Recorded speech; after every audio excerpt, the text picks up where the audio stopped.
Okay, so if you're looking to lease or rent and your credit score is not the best, you're going to want to watch this video. So Capital One has a pretty decent card called the Platinum.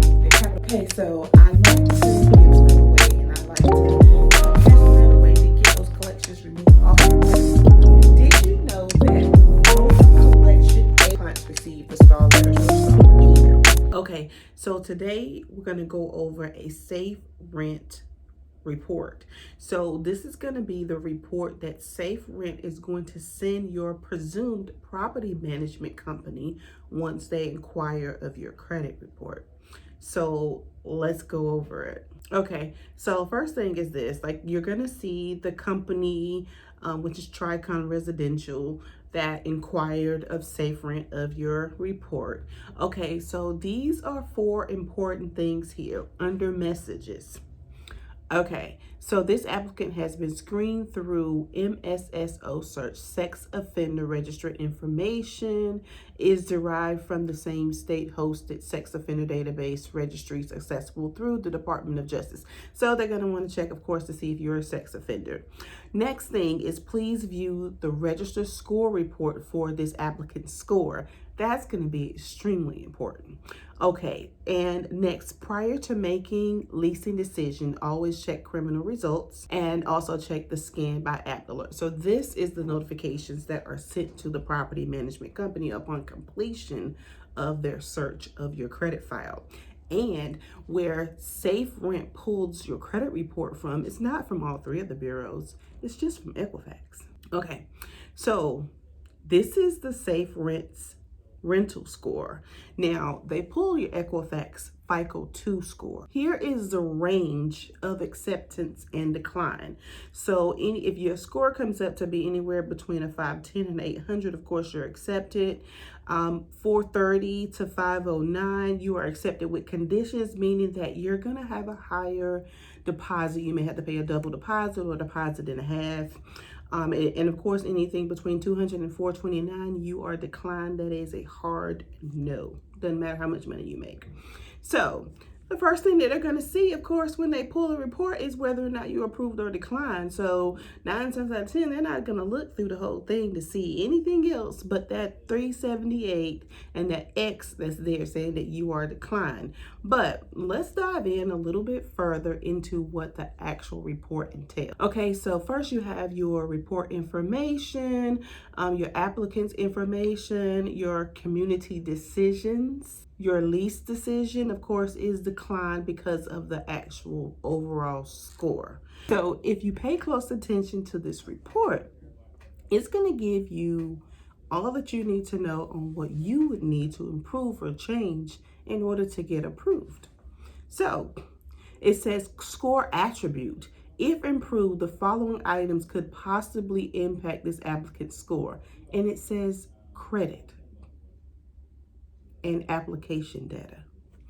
Okay, so credit, of course, that's letting us know there's some negative stuff there showing up on the credit report or some recent negative information, or it's saying that, hey, they have credit cards and they have high utilization, which is causing their score to lag. Okay, so application data, that could be a concern as well. Now, I know for sure that this particular client was just recently married, and I do know for sure that her last name was not showing up on her credit report. So they could not look on Experian's credit report and clarify that she was, let's say, for instance, Keisha Knight. Her maiden name is Keisha Ashton. So it doesn't say that on her credit report. So that would be what they're speaking about just in this particular situation. Then it goes on to tell a little more about the place that they're trying to rent. Okay, so moving along. So the first thing that we want to look at here is the application information, which if you go back here, it says application data. So that kind of got them denied.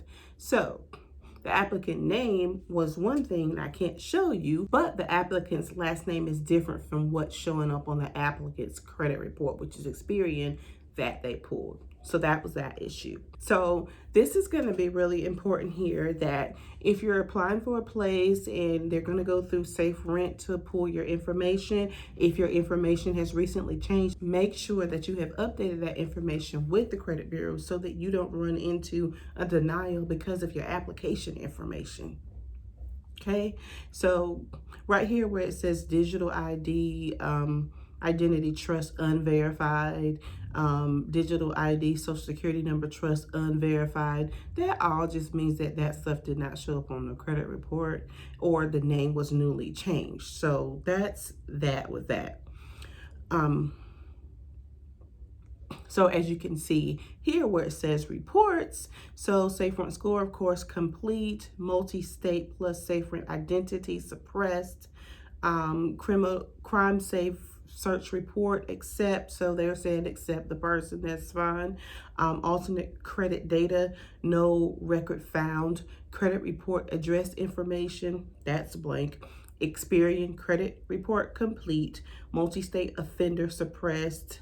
Registered check plus complete. Okay, so these are all the things that they actually ran to see whether or not this person would be an acceptable residential renter for the company or not. All right, so the next thing that it's going to show is your Experian credit report. So first thing we're going to look over the credit report is going to be the profile summary.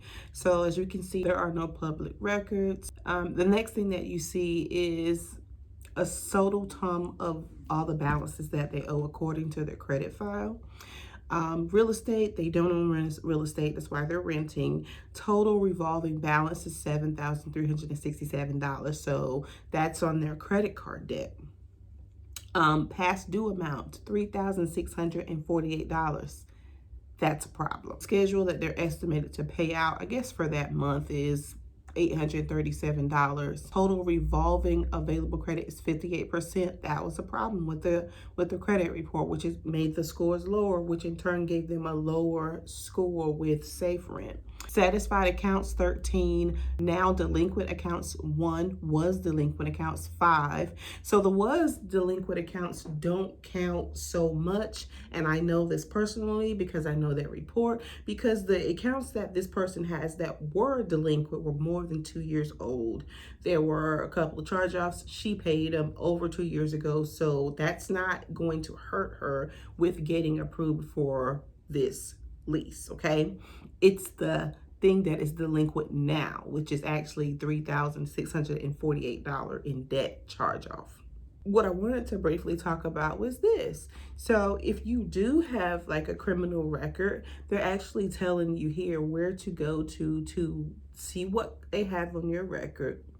9 times out of 10, if you have committed a crime or something, you know it's on your record. But if you have something old and you want to see if it's still looming around, you can definitely contact Themis Data Solutions. You can write them or you can email them.